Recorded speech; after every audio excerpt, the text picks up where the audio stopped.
I've had a lifelong fascination with aircraft in the Air Force. The shapes just appeal to me.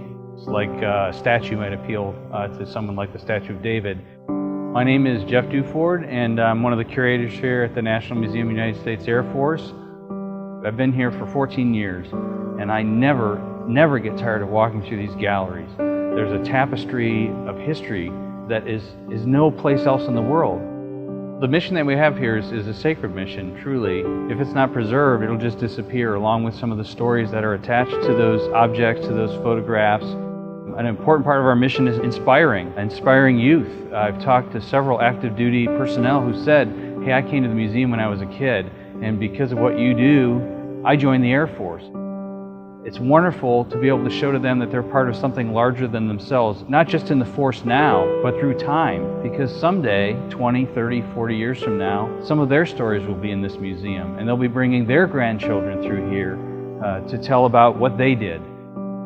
There's just a sense of pride and honor walking through these galleries. It's amazing how the aircraft, you can smell the oil that are in the engines.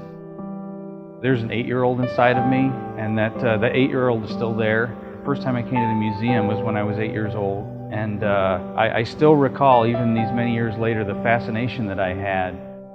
I'm fortunate to have 2 boys who love airplanes, love the Air Force. They're just as interested as I was when I was a child. They pepper me with questions, and it's wonderful because this museum is such an amazing teaching tool to be able to show to them, this is why this happened, and this is what this person did that was amazing, and he used this airplane, or he wore this piece of clothing. It is an absolute treasure to be able to share it with my children.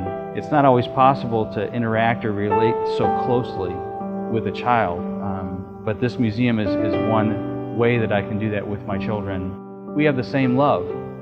We're on the same level. I just know a little bit more than they do. The Air Force has had a significant role in the history of our nation. Not only has the Air Force protected our nation numerous times, also Air Force personnel through the years have inspired us. They've done amazing things, done great things in combat, but in peacetime as well. If we look at the astronauts, the ones who were the first to venture into space, the first to be on the moon, you find many folks who were part of the Air Force. The museum preserves this memory. And the museum has been doing that since 1923, and the museum will be doing it for decades in the future.